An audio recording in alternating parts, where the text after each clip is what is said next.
Welcome to my YouTube channel study with प्रिया।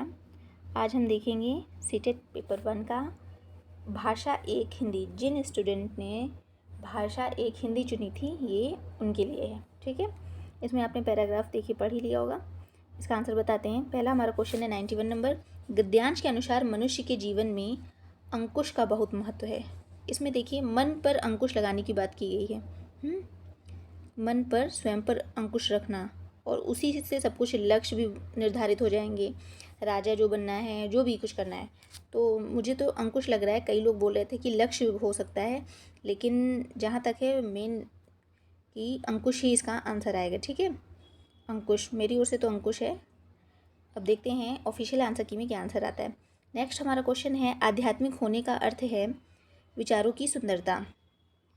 अध्यात्म में कौन सा प्रत्यय लगता है? एक प्रत्यय। दूसरा ऑप्शन इसमें करेक्ट है।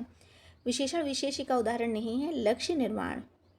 अगला प्रश्न है हमारा राजा का अनिवार्य गुण नहीं है धर्म भीरु होना। तीसरा ऑप्शन करेक्ट है।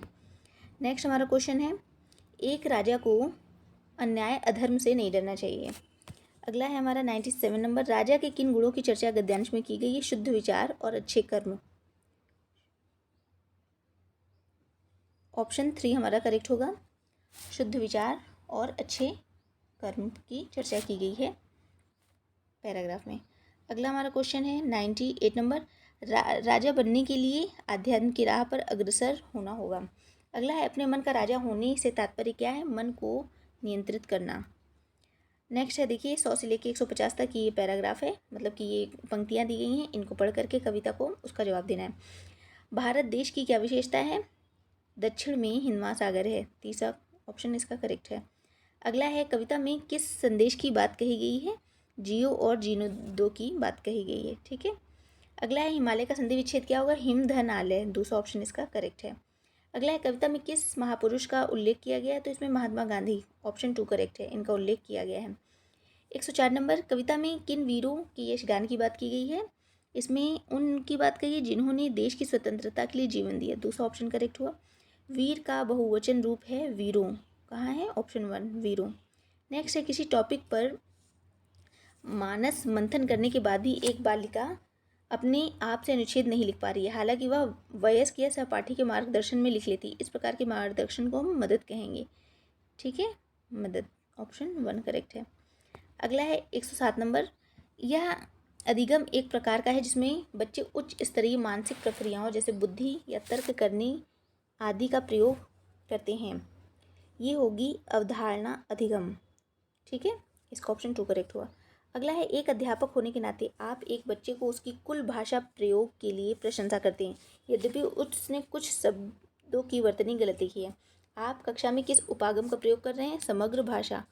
ऑप्शन 1 इसका करेक्ट है। नेक्स्ट है आप हिंदी भाषी अध्यापक हैं और आपकी नियुक्ति पंजाब के किसी प्राथमिक विद्यालय में होती है।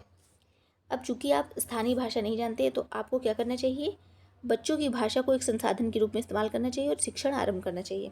अगला प्रश्न है किसी पाठ्य सामग्री से विशिष्ट सूचना निकालने के उद्देश्य से गहन पूर्वक या गहराई से उस पाठ्य सामग्री को पढ़ने का कौशल बोध है।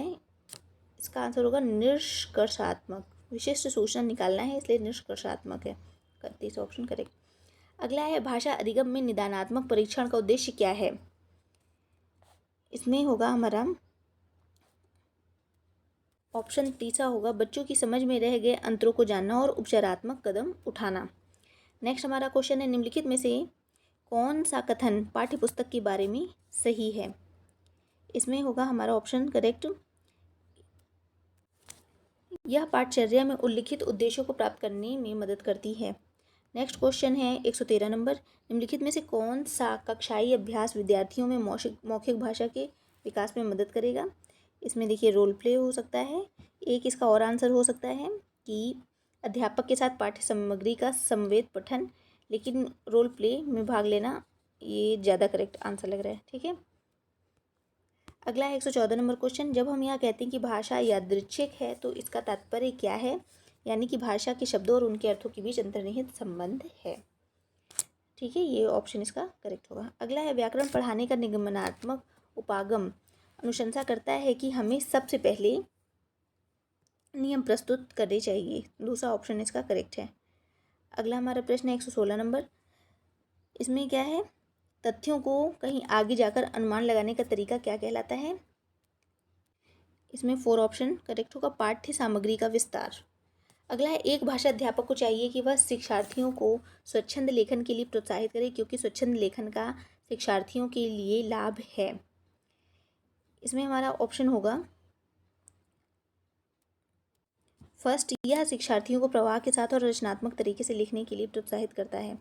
अगला 118 नंबर क्वेश्चन, आप कक्षा 5 के अध्यापक हैं, आपने विद्यार्थियों को पाठ्य सामग्री अच्छी तरह से पढ़ाने के लिए कहा है।